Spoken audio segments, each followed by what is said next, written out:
facets. Begin by adjusting your saddle block to 43 degrees. And adjust your index plate to setting on red dot number 8. Raise the mast again so the stone doesn't touch. Then lower the stone to the surface. Next, put pressure on the stone and begin lowering the mast until the stone just touches the lap and the needle on the EMS moves into the green.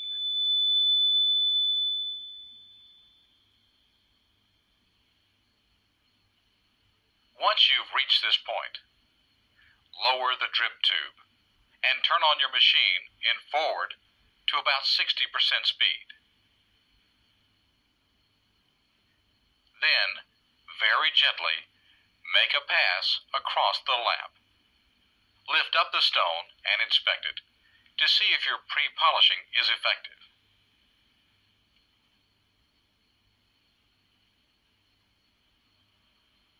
Repeat this process. Then gradually lower the mast until the point on the pavilion main facet again reaches the girdle line. Once you have the number 8 facet pre-polished and the first point is in proper place, then continue pre-polishing the remaining main facets.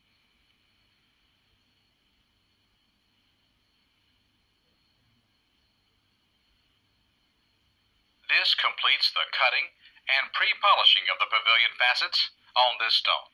Congratulations.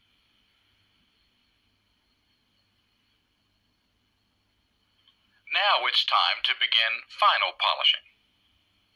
In this case, we're going to be using a cerium oxide mylar lap for the polishing. To install a mylar lap, remove the pre-polished lap and replace it with what is called a master lap. Next, put a few drops of water on top of the master lap. Then install the mylar disc on top of it. As you will see, the water helps hold the mylar firmly in place. It should be noted that cerium oxide mylar laps are not good for polishing harder stones like sapphires, emeralds, and rubies. But since we are working on a medium hard stone, it will work just fine. We're going to start by polishing the pavilion main facets. We're doing this primarily because the machine is still set up for the main's angles at 43 degrees.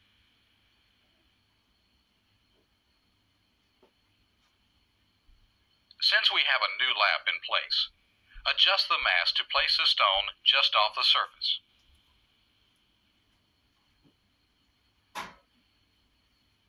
Next, while putting pressure on the stone, adjust the mast again until you get a half-scale reading on the EMS.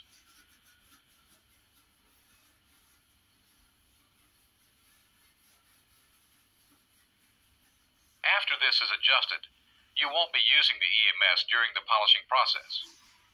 But by using the half-scale setting, we know the stone is going to be completely flat when it is set on the lap.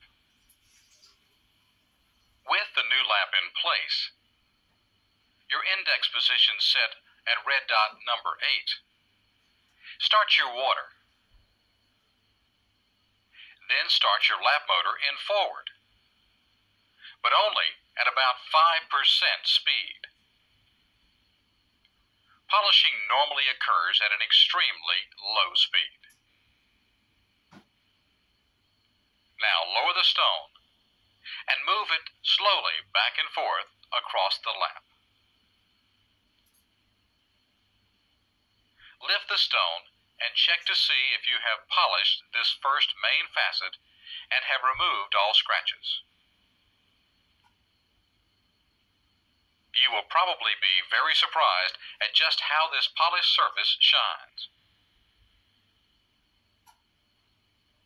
If the entire facet isn't brighter, you may need to slightly adjust your mast to get the flattest possible contact between the lap and the facet.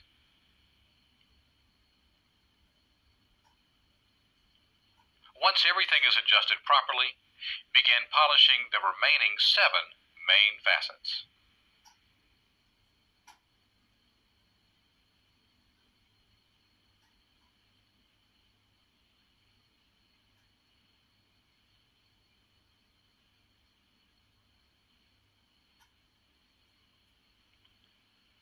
Once this is complete, look closely at the stone. Part of the pavilion will be polished, and part still pre-polished. Look at both the top and the bottom of each main facet to make sure that each section is equally polished. Also notice if some of the main facets are brighter than the others. If so, you will need to return your index plate settings to the facets that need some extra care and pre-polish them until all facets are similar in brightness.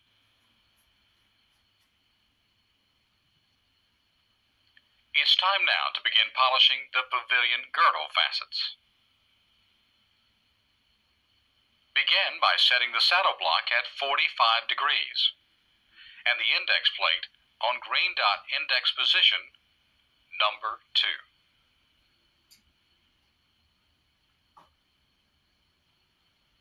Lower the drip tube. Start the machine at about 5% of its operating speed. Raise the mast, then lower the stone until it just touches the polishing lap. Put just enough pressure on the stone to move the EMS halfway between the lowest reading and the green area on the meter.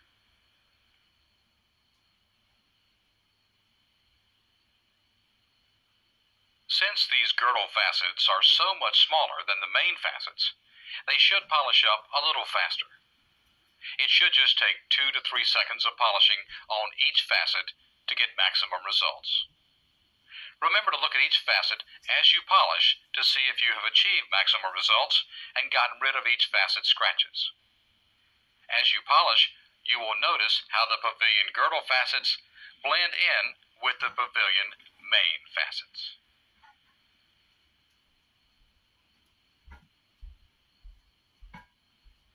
After polishing the first girdle facet, proceed through the remaining 15 green dot settings.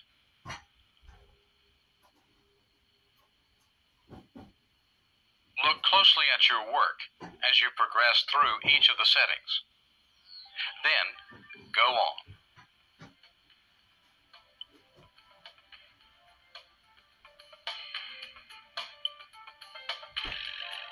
When completed, using a magnifying device, examine your stone for areas with scratches or areas that did not get polished. If you find any of these, repeat your work on these areas using the proper angles and settings.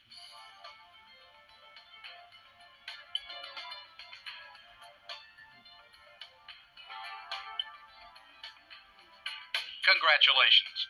You have successfully completed cutting, pre-polishing, and polishing the bottom or pavilion of your round brilliant. Now, let's get ready to begin cutting the top or crown of the stone by transferring the stone to a new dop.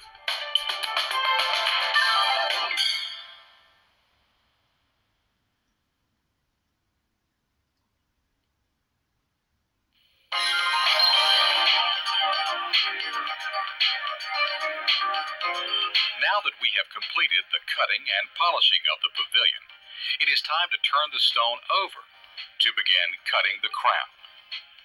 This starts with transferring the stone to another dop. Begin by removing your dop from the machine. Place it into the movable part of a transfer tool that looks like this one. This particular transfer tool is designed to fit the keys at the end of our dops like this one. The reason for the pins in the tool and the key dops is to make sure the facets in the pavilion and the crown are always aligned. The dop we will be transferring into will have to be a conical shaped one because the pavilion is cone shaped and it will match for better cementing. Under normal circumstances, the size of your new dop needs to be smaller than the size of the girdle of your stone. This way, when you're eventually cutting the crown, you will not cut into the dop. We recommend using a dop that is no less than half the diameter of your stone. So, choose a dop that is sized less than the diameter of the girdle and more than half the diameter of the stone. One that fits about halfway up the pavilion will probably work the best. Now, we're going to clean the dop and the stone to get rid of contaminants. Begin by taking out a paper towel or tissue and put some acetone on it. Wipe off the mating surfaces of your stone and your new dop to chemically clean each one of foreign materials, such as the oils found on your fingertips. Now let the acetone dry.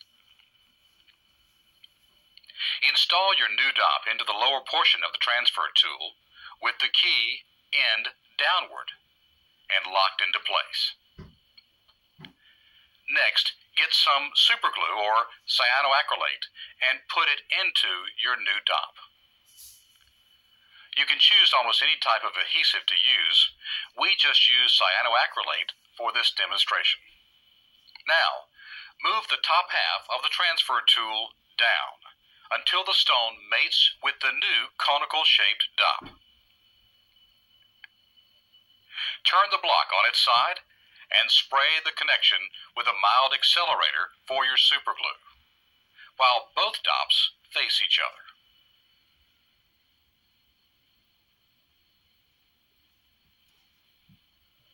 When the accelerator has finished its job and has frozen the stone to the dop, then we will move on to the next very delicate step. Begin this process by removing the two dops from the transfer tool.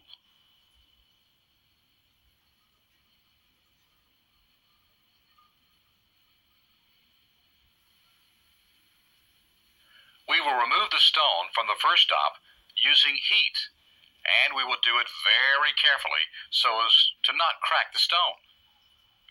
Begin by lighting a torch and set it on a medium flame level. Next, start heating the old dop fairly quickly while keeping your fingers on the stone. If your stone starts to get hot, then you may be overheating the dop. One trick is to have a 3/4 inch piece of wood with a hole in it that will fit over the end of the old dop. Have it nearby to help you separate the first dop from the stone.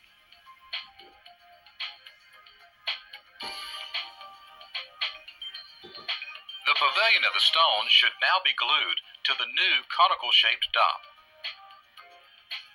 This leaves the side we're going to cut for the crown exposed. Put your new dop into the collet of your machine and tighten it into place.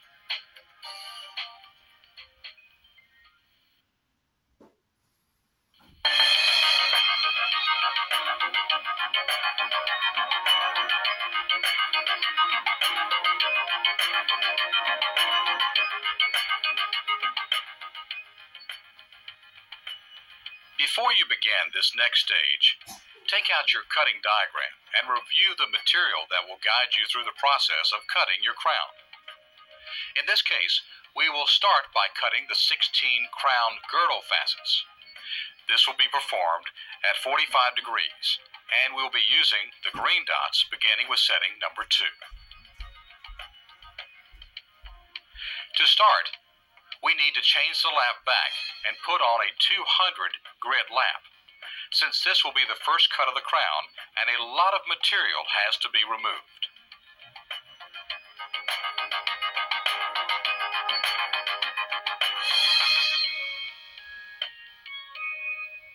Now, lower the stone find out how high or low we need to adjust the mast. Right now, the mast is too low, so we will raise it until the EMS shows us where to stop.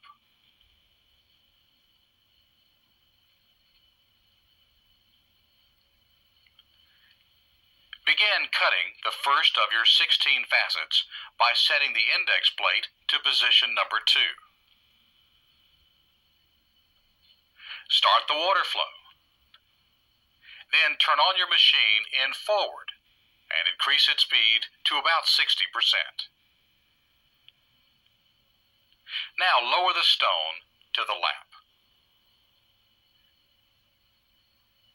You will notice a lot of excess material is to be cut away on the stone. With this process, we just want to bring the stone down close to the position of the girdle, but we don't want to overcut. As you cut downward, you may need to lower the mast, about 0.5 millimeter at a time. This keeps the cutting process steady and slow.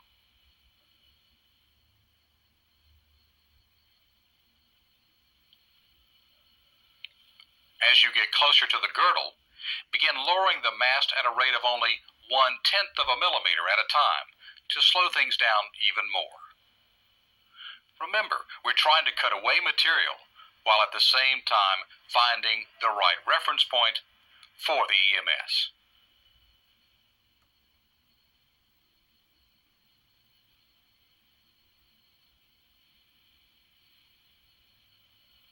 Once the cut is near the girdle, lift the stone off the lap and move to the next green dot facet setting and begin work on the remaining 15 facets using the EMS. It's important to remember the crown girdle facets are cut at the very same index plate positions as those on the pavilion. Don't try to cut the crown girdle facets down all at once. Gradually cut the stone down, but not all the way, while using the EMS as your guide.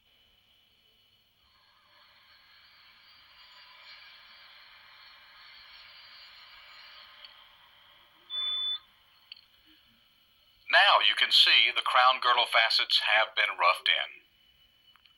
It's time to change laps and go to a finer lap of 600 grit for the next cut.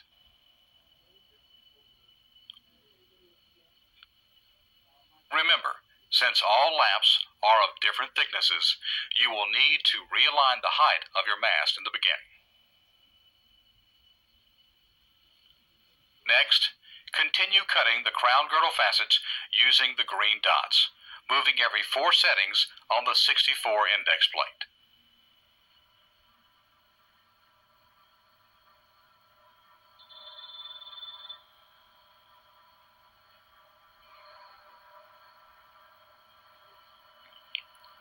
You will notice the girdle will start taking on a certain size and shape as you slowly cut away the material and go around the stone.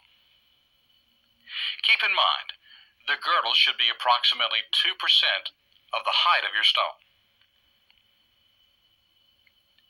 As you can see, we have cut through 7 facets so far. Notice how the second cut has taken those facets closer and closer to the girdle.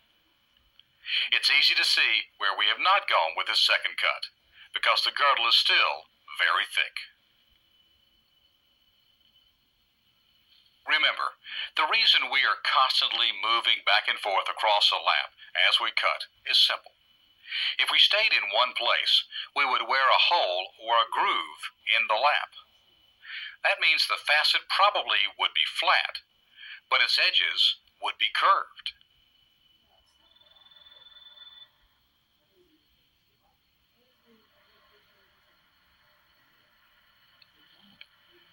As you can see, we are now on the last crown girdle facet. Since there is very little material on either side of this particular facet, the cutting will go very quickly. Be careful not to overcut because of its lack of resistance.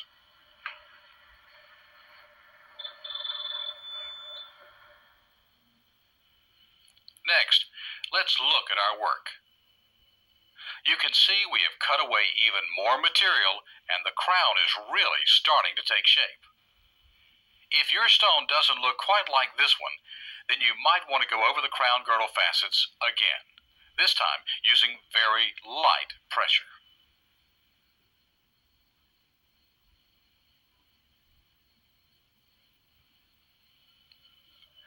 Now that we have finished cutting the crown girdle facets, it's time to begin cutting the crown main facets.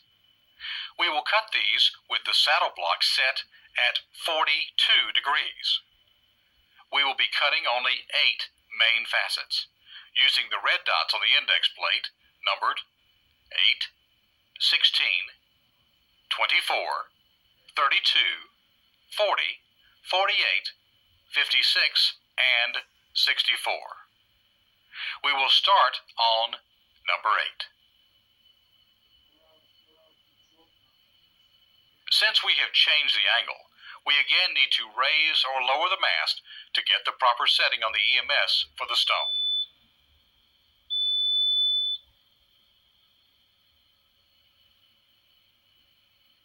Now, begin this cutting process by starting the water,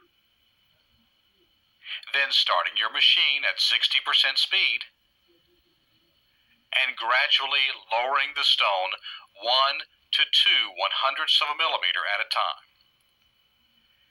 This will involve cutting and looking until we can see the facet moving from the crown's point down towards the girdle.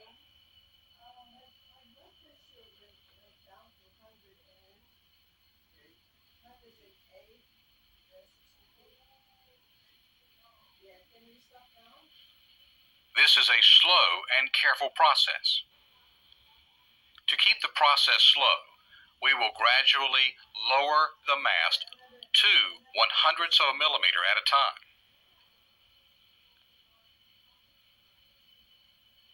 As you can see at this point, we're about halfway down this first crown main facet.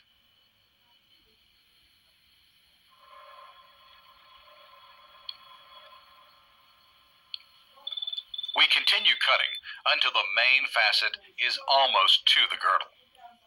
Here, we're going to stop to leave a little room for the pre-polishing process to take it all the way down to the girdle later on.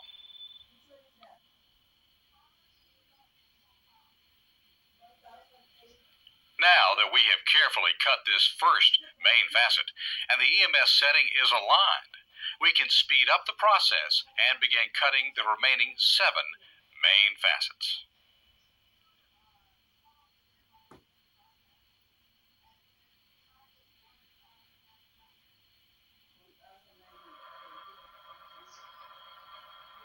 Go all around the index plate using the red dots and watching the EMS. Take it slow and steady as you move around the plate.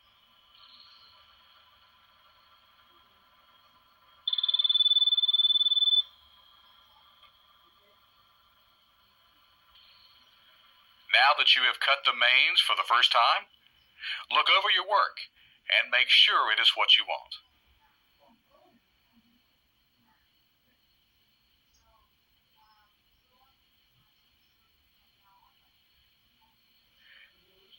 Next, we are going to begin cutting a new type of facet that we haven't cut before. They're called the star facets, and each one goes on the crown. If you look at your stone carefully, you will see that on the crown, we started faceting at the lower edge near the girdle, then started working upwards with our main facets towards the table. It is near the top that you will begin making these new star facets. Begin by setting the saddle block at 27 degrees, to cut these small star facets. We will be using the yellow dots on the index plate. This is the first time we have used the yellow dot settings.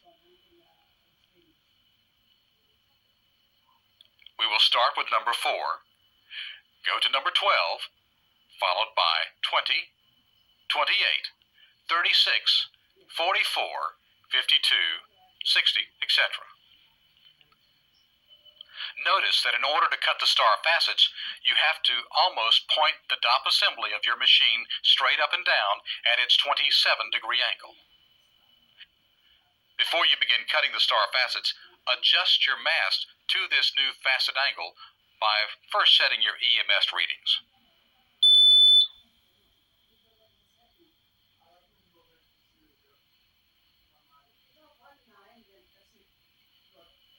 Now, make sure your index plate is set on number 4.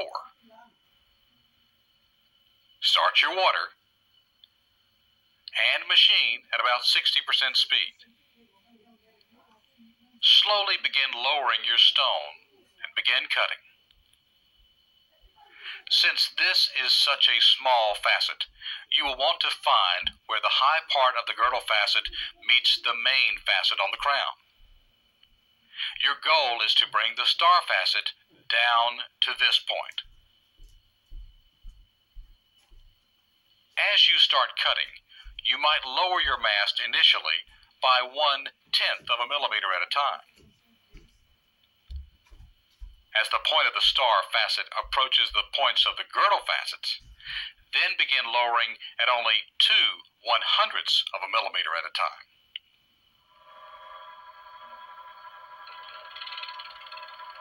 As you can see, the star facet has relative size now, but when you eventually cut the table on the stone, it will become very, very small.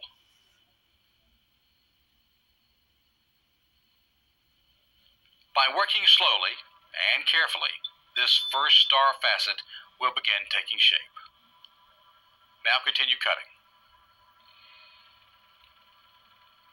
As you can see, we're now about halfway down the first star facet.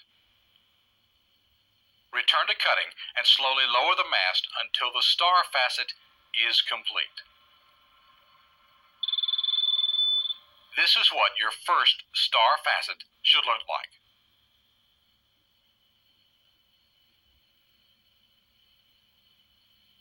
Once you have completed this first star facet, note your EMS setting and keep your mast in place.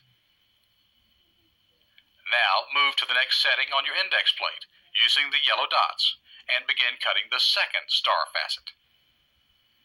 Since these facets are so small, they will form quickly. Go slowly and keep watching your progress.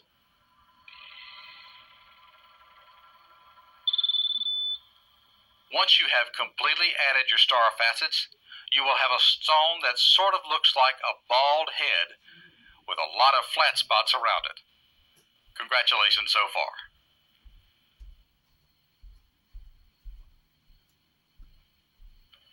It is time now to cut the table, which basically means we're going to get rid of